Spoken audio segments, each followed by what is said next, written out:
We are going to have three presentations, one by Elias Kuntashula, the University of Zambia, and the second one by Vincent Ngeno, Moi University in Kenya, and the last presentation is by Tagel Gebrewit, Watts, Ethiopian Development Research Institute. I will ask Elias Kuntashula to please get us going. Good morning. My name is Elias Kuntashula.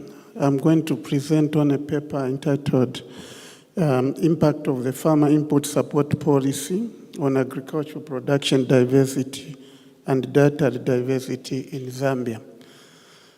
Zambia is a very big country and is vast and has abundant natural resources such as land and water, which supports agricultural production and productivity.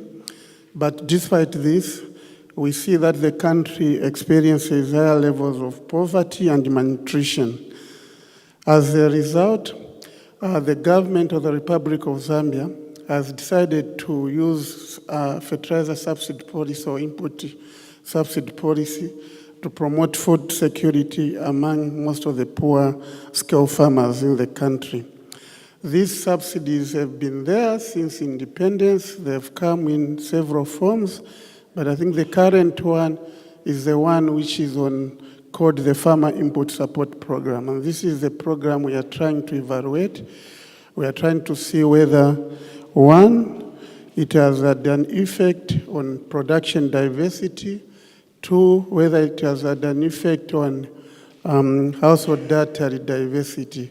But just to summarize a little bit, this is a policy where small-scale farmers are given, on average, 200 kilograms of fertilizer and 10 kgs of maize seed, so that they could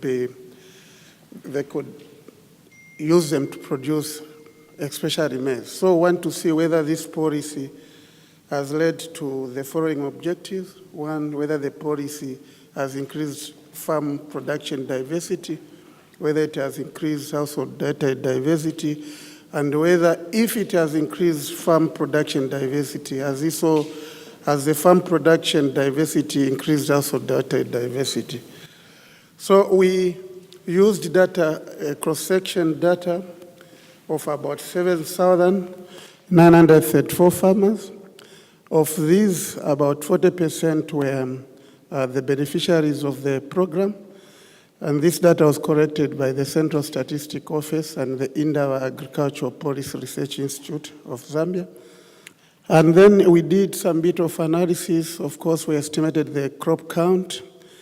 And also we did the Simpson's Index of Crop Diversification and the Index of Agricultural Income Diversification. And lastly, we estimated the Household Dietary Index. For the objective on production diversity versus dietary diversity, we use the matching approach. And within the matching approach, we use two algorithms, the nearest neighbor approach and the kernel density to just check through our estimates. We, of course, also tested the results for sensitivity of unobservable factors through the Rosenbaum bounds. For production diversity versus dietary diversity, we use the Poisson regression. These are some of the findings. Of course, when we do the conventional t-test, you see that the beneficiaries of the policy we are better off in most of these outcome, or all of these outcome variables. But of course, we also want to say that this could have been as a result of other confounding factors. For instance, when you look at resources like land size, cultivated land, you see that the beneficiaries have statistically higher cultivated land and also the total land size.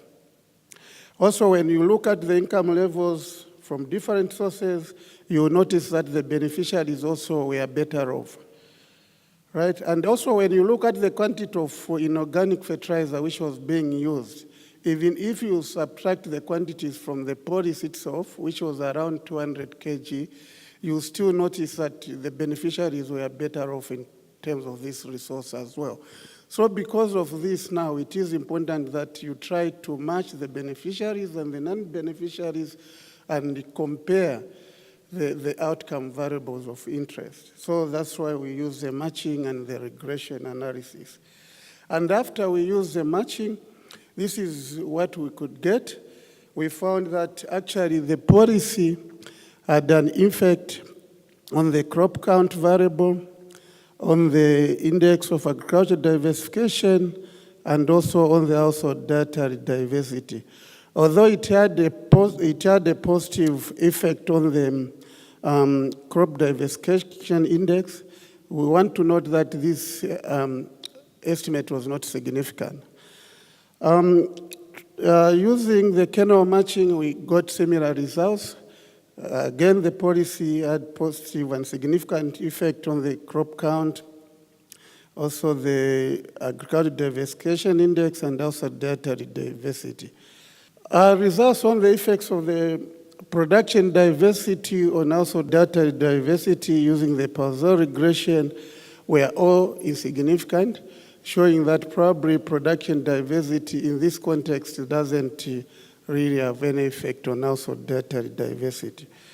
And because this is work in progress, these are our preliminary conclusions.